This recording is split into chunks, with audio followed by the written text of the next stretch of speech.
Hey guys, welcome to a new series I'm starting on my channel called Llamas and Legacies. This is a legacy challenge for The Sims 4 based off DnD, created by Risshella. I'll make sure to leave her link in the description as well as the rules. In this video, I'm just playing back a time lapse of me creating the sim and creating the house we're going to be starting in. So, first off, if anyone can figure out who this sim is based off, they're based off a character from the first campaign of Critical Role. Leave it down in the comments and I'll make sure to heart it. Otherwise, let me get started and I'll explain the rules to this challenge.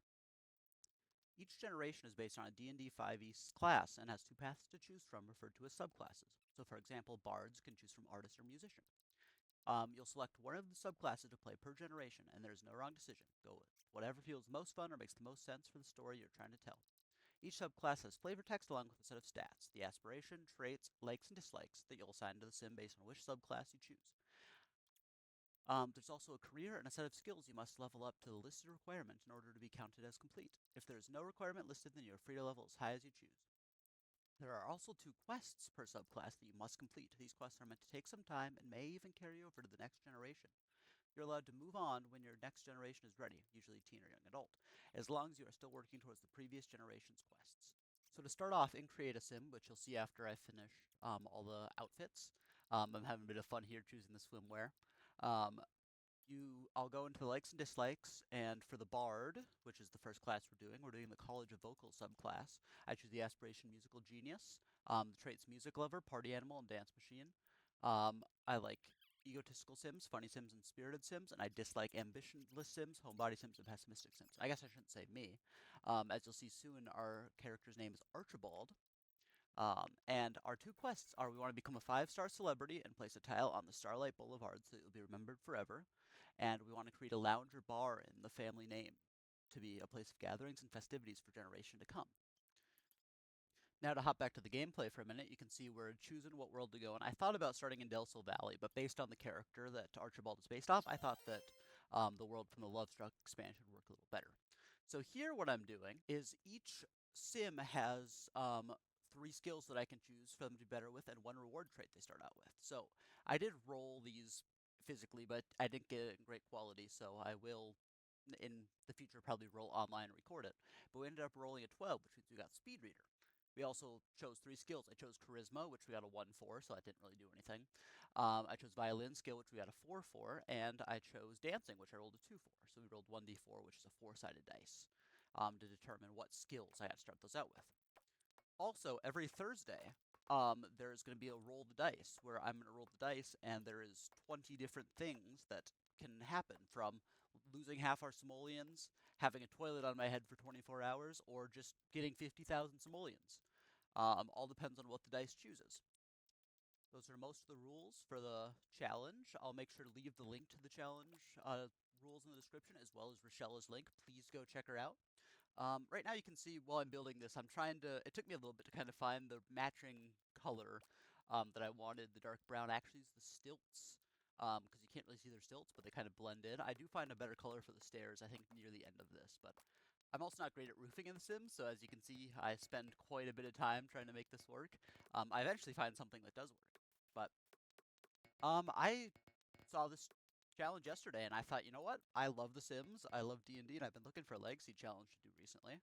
So I figured, I might as well try this. And the rules are awesome. You go between Bard, Warlock, Monk, Barbarian, Druid, Rogue, Cleric, Ranger, Artificer, and Wizard. I've only read the first three, but they all seem like they are a lot of fun, and I'm really excited to be building some of these things throughout. So we're going to have to build a bar at some point, and if if the business and hobbies expansion were out by the time we get to there, that'd be perfect. But if it's not, I'm probably just gonna build a dine out restaurant or a retail store, and then once it comes out, convert it into there. The great thing about this Legacy Challenge as well is you don't need to use any mods. There is some Fantasy CC that I may install later, but all I have installed is MC Command Center. I do have fears disabled.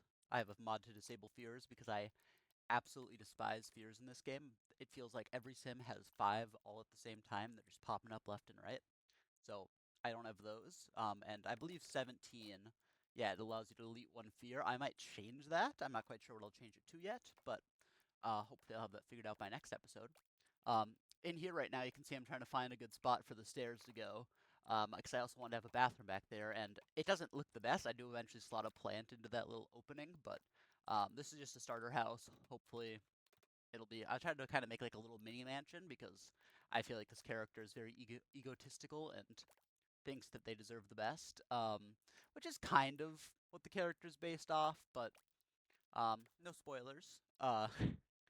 Um, hopefully in the future, because you'll see as I make this, I spent a lot of money on the outside. I spent about half my budget, and as you'll be able to see, there's a couple rooms that are very emptily furnished. Like I think the bedroom, once we get to that, has a bed and a mirror, and I think that's about it. But hopefully, once we start to get jobs, start to become famous, we're making a lot more money, and we can upgrade this house. This is a normal residential. I didn't do tiny living because I wanted to kind of make a bigger mansion, mini mansion type thing, and I also think that that might make it go a little too fast for the first generation, where I kind of want to take my time in this challenge. And you can see right here, I went with the Love Struck vibrating bed to start. I ended up changing that out because took 4,000 simoleons right from the budget. I also had some trouble getting rid of that little floor tile right there. You have to do these weird workarounds in The Sims just to get rid of one floor tile like that. And then I took a little bit to get the fence. I did have bigger ones at first. I'm like, eh. You can see here I'm using the new carpet from the base game. I tried to draw a little heart there with pink, but it was just too small. I ended up switching all of that around. And then down here, since we're basically out of money, the kitchen is very bare bones. Basic starting gear, cheap stools. I do like the flooring I used for this. I'm not sure what pack that was from, but it looks very nice, and I feel like it fits this house nicely. Before the next video, I will definitely add the Roll the Dice holiday to the calendar because that is something I was supposed to do. It's not an in-game event by any means, it's just to remind me to remember to roll the dice every Thursday. Over there you can see right now I'm actually building the kind of skill building area for Archibald. It's got the dance floor size down, which I hope still works, as well as a microphone and a violin, since that's going to be the main thing they start out with. I think they want to write songs with violin to kind of seduce some Sims, as you can probably tell by the bedroom up there. We're also going to be trying to avoid using any cheats in this playthrough besides the ones that we are supposed to use for the challenge, either wins or fails, or rolling the dice, I should say. But The Sims 4 is a rather glitchy game, so if there's some sort of game-breaking bug where I need to cheat or the aspiration doesn't register, which I know happens a lot when I play on my own, we'll hopefully fix that. On the upstairs, you can kind of see, I'm not sure if I go back there, but the windows are kind of a little bit of the sides of the wall, but it looks good from the outside, and I might move it to the inside, we'll see. And I tried to make a pool. We did not have enough money for that. We're about at the end of the video, and I just want to make sure to remind you guys all to like and subscribe if you enjoyed the video. I'll be trying to post at least one episode weekly. I haven't been great with recording or posting content consistently in the past, but I will definitely try because I'm really excited to go ahead in this challenge. I hope you guys enjoyed this video, and I will see you guys soon for the first episode, the first real episode of the Llamas and Legacy Challenge.